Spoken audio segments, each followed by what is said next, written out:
Hello மக்களே, welcome to Rajesh YouTube channel. இன்றைக்கி நம்ம என்ன பார்க்க போகிறோம்னா, ஒரு கறி குழம்பு டேஸ்ட்டில் கருணக்கிழங்கு புளிக்குழம்பு தான் பார்க்க போகிறோம். நம்ம சேனலை சப்ஸ்கிரைப் பண்ணாதவங்க சப்ஸ்கிரைப் பண்ணிக்கோங்க. இப்போ டேரெக்டாக வீடியோக்குள்ளே போயிடலாம். வாங்க, இன்றைக்கி வந்து எப்படி நம்ம கறி குழம்பு சுவையில் அரைச்சி, அதாவது மசாலா பூரா வதக்கி அரைச்சி நம்ம குழம்பு வைக்க போகிறோம். கருணக்கிழங்குனாலே உங்களுக்கு வந்து தெரியும், இந்த நாக்கில் வந்து கொஞ்சம் இந்த அது என்ன அரிக்கிறது மாதிரி இருக்கும். அதெல்லாம் இல்லாமல் எப்படி செய்யறது அப்படின்னு நம்ம பார்க்க போகிறோம். கறி குழம்பு டேஸ்ட்டில் இருக்கும். நீ செஞ்சு கொடுத்தீங்கன்னா கண்டிப்பாக இதுக்கு சிக்கன் குழம்புனே நினச்சிருவாங்க. அந்த அளவுக்கு டேஸ்ட்டாக இருக்கும். வாங்க வீடியோக்குள்ளே போகலாம், எப்படி செய்யணும்னு பார்ப்போம். ஃபஸ்ட்டு அடுப்பை பற்ற வச்சுக்கலாம். அடுப்பு பற்ற வச்சு நம்ம மசாலாலாம் வதக்க ஆரம்பிக்கலாம். அதுக்கு ஒரு பாத்திரம் வச்சுக்கோங்க. வச்சுட்டு ஒரு 1.5 ஸ்பூன் அளவுக்கு நல்லெண்ணெய் சேர்த்துக்கிறேன். நான் எல்லாத்தையும் நம்ம வதக்கி அரைக்க போகிறோம். ஸோ வந்து ஒரு 1.5 ஸ்பூன் எண்ணெய் சூடாகட்டும். சூடானதுக்கப்புறம் நம்ம ஒவ்வொரு பொருளை சேர்க்க ஆரம்பிச்சிடலாம். அதுக்கு முன்னாடி என்னென்ன பொருள் எடுத்து வச்சுருக்கிறேன்னு காமிச்சிடுறேன். அதாவது கறி குழம்பு டேஸ்ட்டுனாலே கண்டிப்பாக ஜீரகம், மிளகு, சோம்பு கண்டிப்பாக இருக்கணும். அதனால் ஒரு பிஞ்ச் அளவுக்கு ஜீரகம், ஒரு பிஞ்ச் அளவுக்கு சோம்பு, ஒரு பிஞ்ச் அளவுக்கு மிளகு, முழு மிளகு. அதுக்கப்புறம் கருணக்கிழங்கு அப்படிங்கிறப்ப நிறைய பேருக்கு இந்த கேஸ் ட்ரபிள் பிரச்சனை இருக்கும். அதனால் வந்து நான் இன்றைக்கி வந்து பூண்டு வந்து கொஞ்சம் அதிகமாக எடுத்துருக்கிறேன். ஒரு 7 பல் பூண்டு, ஒரு 2 இன்ச் அளவுக்கு இஞ்சியை வந்து துண்டு துண்டாக நறுக்கி எடுத்து வச்சுருக்கிறேன். அப்புறம் வந்து மீடியம் சைஸ் தக்காளி, 2 தக்காளி எடுத்து நறுக்கி வச்சுருக்கிறேன். அப்புறம் ஒரு கைப்பிடி அளவுக்கு சின்ன வெங்காயத்தை உரித்து 2 நறுக்கி வச்சுருக்கிறேன். இதெல்லாம் இதில் சேர்த்துடலாம். இப்போ எண்ணெய் சூடாகிடுச்சு. இப்போ வந்து அடுப்பு சிம்மில் வச்சுட்டு கண்டிப்பாக வரமிளகு சேர்த்துக்கோங்க. கறி குழம்பு டேஸ்ட் வேணும்னா வரமிளகு தான் சேர்த்தாகணும். நான் வந்து ஒரு ஸ்பூன் அளவுக்கு வரமிளகு எடுத்துருக்கிறேன். வரமல்லி எடுத்து வச்சுருக்கிறேன். அதை இதில் சேர்த்துடலாம். சேர்த்துட்டு காரத்துக்கு 4 காஞ்ச மிளகா அதே இதில் சேர்த்துக்கலாம். ஆயில் ரொம்ப சூடானதுனால உடனே போட்டு எல்லாம் பரட்டிடலாம், இல்லைன்னா கறியிடும். போட்டு இது ஒரு பரட்டி விட்டுட்டு நம்ம எடுத்து வச்சுருக்கிற சீரகம், மிளகு, சோம்பு இதை இதில் சேர்த்துடலாம். சேர்ந்து இது லைட்டாக பொரிஞ்சு வரட்டும். பொரியுது சவுண்டு கேட்குதுங்களா? கேட்டதுக்கப்புறம் அடுத்தடுத்து அப்படியே வரிசையை போட்டலாம். ஏன்னா ஆயில் ரொம்ப சூடாகக்கூடாது. இஞ்சி, பூண்டு அதை இதில் சேர்த்துடலாம். சரி, இது வந்து ஒரு நிமிஷத்துக்கு நல்லா வதக்கி விடுங்க. அவ்வளோதான், லைட்டாக பாயில் ஆனால் போதும். இப்போ வந்து எடுத்து வச்சுருக்கிற சின்ன வெங்காயத்தை சேர்த்துடலாம். சேர்த்து இதையும் நல்லா வதக்கி விட்டுருங்க. வெங்காயம் ஓரளவுக்கு வதங்கிடுச்சு. இந்த ஸ்டேஜில் நம்ம நறுக்கி வச்சுருக்கிற தக்காளி சேர்த்துடலாம்.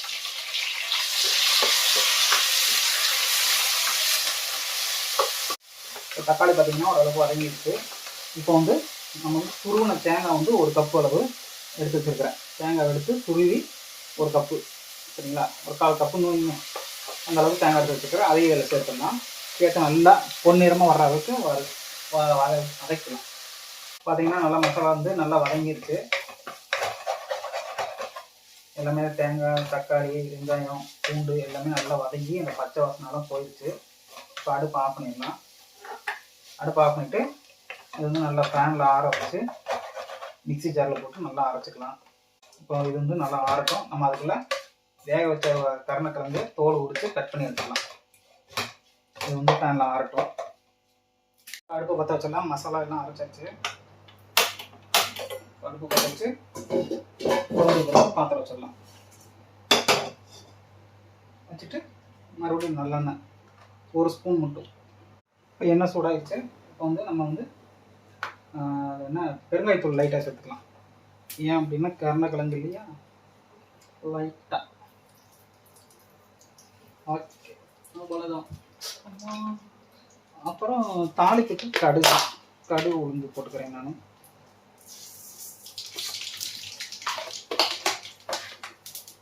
ஓகே, இப்போ கருவேப்பிலை, கடுகு வெடிக்க ஆரம்பிச்சிருக்கு. கருவேப்பிலை போட்டுடலாம். போட்டுட்டு ஒரு கைப்பிடி அளவுக்கு சின்ன வெங்காயத்தை நறுக்கி வச்சுருக்கிறேன். அதையும் சேர்த்துடலாம். சேர்த்து நல்லா இது வந்து எண்ணெயிலே வதக்கிடுங்க. அந்த கைப்பிடி காரத்துக்கு 2 பச்சை மிளகா கீரி எடுத்து வச்சுக்கிறேன். அதையும் சேர்த்துக்கலாம். இப்போ குழம்புக்கு தேவையான மசாலா சேர்த்துவோமா. ஆல்ரெடி நான் வந்து 4 வரமிளகா போட்டுருக்கிறேன். ஸோ வந்து இப்போ காரம் கம்மியாக போட்டுக்கலாம். மறுபடியும் பத்தலை அப்படின்னா சேர்த்துக்கலாம். ஃபஸ்ட்டு குழம்பு கலருக்கு காஷ்மீர் சில்லி பவுடர் 1/4 ஸ்பூன், நல்லா ரெட்டு கலரில் இருக்கும் அதுக்காக. அப்புறம் காரத்துக்கு ஒரு 1/2 ஸ்பூன் தனி மிளகாய் தூள். எல்லாம் இந்த எண்ணெயிலே போட்டு வதக்குனீங்கன்னா நல்லா கலர் கொடுக்கும். லைட்டாக மஞ்சள் தூள் ஒரு பிஞ்ச் அளவு, 1/4 பிஞ்ச் அளவு, இந்த அளவுக்கு. அதாவது 1/2 ஸ்பூன் மிளகாத்தூள் போட்டுருக்கோம் இல்லையா, அதனால் 1 ஸ்பூன் அளவுக்கு அந்த ஸ்பூன்லேயே போட்டுக்கலாம். அப்புறம் அளவு சரி 1 ஸ்பூன் அளவுக்கு மல்லித்தூள் போட்டு நல்லா இந்த எண்ணெயிலே வதக்கி விடுவோம். மசாலோட பச்சை வாசனை, மஞ்சள் வாசனை, கலர் வாசனை, எல்லா வாசனையும் போட்டோம். அதுக்கப்புறம் நம்ம கரைச்சி எடுத்து வச்சுருக்கிற புளியை நம்ம சேர்த்துருவோம். இப்போ வந்து ஒரு லெமன் சைஸ் புளியை எடுத்து நல்லா ஊற வச்சு எடுத்து வச்சுருக்கிறேன். அந்த தண்ணியை இப்போ இதில் சேர்த்துருவோம். சேர்த்துட்டு நல்லா கொதிக்க விட்டுருங்க. நல்லா அந்த மசாலா எல்லாம் இதில் சேர்ந்து நல்லா கொதித்து வரட்டும். புளி கரைசல் வந்து கொஞ்சம் திக்னஸ் ஆகணும், அதனால் அடுப்பை ஃபுல்லாக வச்சிடணும். புளி நல்லா கொதித்து வர ஆரம்பிச்சிருச்சு, எண்ணெயும் லைட்டாக திரிஞ்சு வர ஆரம்பிச்சிருச்சு. இந்த ஸ்டேஜில் வந்து நம்ம குழம்புக்கு தேவையான அளவுக்கு உப்பு சேர்த்துக்கலாம். மோஸ்ட்லி கல்லுப்பு யூஸ் பண்ணிக்கோங்க. நான் வந்து எதுக்குமே மசாலா வதக்கிறதுக்கும் சரி, கிழங்கு வேக வைக்கிறதுக்கும் சரி, எதுக்குமே உப்பு சேர்க்கலை. ஸோ வந்து இப்போ தான் குழம்புக்கே நான் உப்பு சேர்க்குறேன். ஒரு ஸ்பூன் அளவுக்கு கல்லுப்பு. உப்பு போட்டாச்சு, லைட்டாக கொதிச்சுக்கிட்டு இருக்கட்டும். இந்த கொதிக்கும் போதே நம்ம அரைச்சி வச்சுருக்கிற மசாலாவை இதில் சேர்த்துருவோம். பாருங்கள், இந்த அளவுக்கு இருக்கணும் மசாலா வந்து. அப்படியே இந்த அளவுக்கு பேஸ்ட்டாக இருக்கணும். இப்போ இதை வந்து இதில் சேர்த்துடலாம். புளி சேர்க்கலை அப்படின்னா இது வந்து கறி குழம்பு தான். புளி சேர்க்கறதுனால புளி குழம்பு போட்டு இப்போ இந்த மிக்ஸி ஜாரையும் அலசி அந்த தண்ணியிலே அதுக்கு ஊற்றிக்கலாம் தேவையான அளவுக்கு. அதுக்கப்புறம் வேணுங்கிறப்ப குழம்பு தேவையான அளவுக்கு தண்ணி சேர்த்துக்கலாம். சேர்த்துட்டு நல்லா அந்த இதில் மிக்ஸ் பண்ணி விடுங்க. இது நல்லா கொதித்து வரணும். அதுக்கப்புறம் உங்களுக்கு குழம்பு வந்து எந்த அளவுக்கு திக்னஸ் வேணுமோ அந்த அளவுக்கு தண்ணி சேர்த்துக்கோங்க. ஏன்னா நம்ம தேங்காய் எல்லாம் போட்டுக்கிறதுனால சீக்கிரம் கட்டி ஆகிரும். நான் வந்து தண்ணி சேர்த்துக்கிறேன் ஒரு டம்ளர் அளவுக்கு. ஏன்னா இது நான் கொதித்து வரும்போது கட்டி ஆகிரும். ஸோ வந்து நான் ஒரு டம்ளர் அளவுக்கு தண்ணி சேர்த்துக்கிறேன். நல்லா அப்படி கிண்டி விட்டுருங்க. கிண்டி விட்டு இது நல்லா கொதித்து வரணும். கொதித்து எண்ணெய் பிரிஞ்சு வரணும். அதுக்கப்புறம் நம்ம கிழங்கு சேர்த்துக்கலாம். ஒரு கொதி வந்ததுக்கப்புறம் குழம்பு வந்து டேஸ்ட் பார்த்துக்கோங்க. காரம் உப்பு எல்லாம் இருக்குதுன்னு பார்த்துட்டு எது தேவையோ அதை நீங்கள் சேர்த்துக்கோங்க. ஏன்னா ஒரு கொதி வந்தால் தான் அந்த பச்சை வாசனை எல்லாம் போய் எல்லாம் மிக்ஸ் ஆகும். புளி எல்லாம் போட்டுக்கிறதுனால கொதிக்கிட்டோம். கொதிச்சதுக்கப்புறம் நம்ம கிழங்கு வச்சு போட்டுக்கலாம். குழம்பு நல்லா கொதிச்சு வர ஆரம்பிச்சிருச்சு. நுரையெல்லாம் அடங்கி குழம்பு வந்து நல்லா கொதித்து வந்துக்கிட்டு இருக்குது. இந்த ஸ்டேஜில் உப்பு உரப்பு எல்லாம் நம்ம செக் பண்ணிக்கலாம். பார்த்தீங்கன்னா தண்ணியும் ஓரளவு குறைஞ்சிருச்சு. நல்லா அப்படி ஒரு கிளறி விட்டுட்டு ஓகே கரெக்டாக இருக்குது, எல்லாமே கரெக்டாக இருக்குது. உப்பு உரப்பு அப்புறம் வந்து புளிப்பு வந்து கொஞ்சம் லைட்டாக இருக்குது. இப்படி தான் இருக்கணும், இப்போ சாப்பிடும்போது நல்லாயிருக்கும். ஓகே, இப்போ வந்து எல்லாமே பர்ஃபெக்டாக இருக்குது.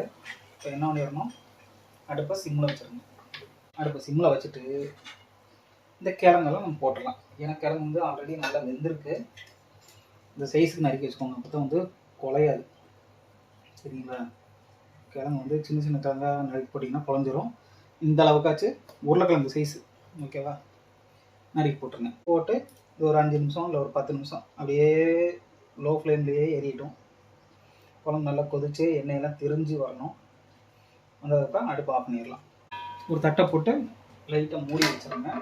அப்போ தான் நல்லா அந்த லோ ஃப்ளேமில் கொதித்து வர நல்லாயிருக்கும். கொதித்து வரட்டும்.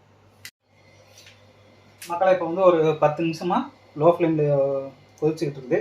இப்போ வந்து ஓப்பன் பண்ணி பார்த்துடலாம் எப்படி இருக்குன்ட்டு.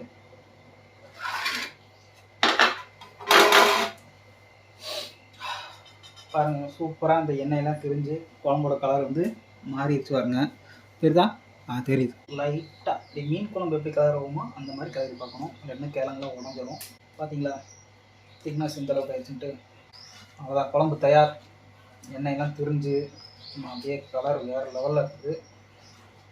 இப்போ வந்து ஃபைனலாக என்ன பண்ண போகிறோம்னா மல்லித்தழை, பொடியதாக நறுக்கிய மல்லித்தழையை தூவி அடுப்பாக ஆஃப் பண்ண போகிறோம்.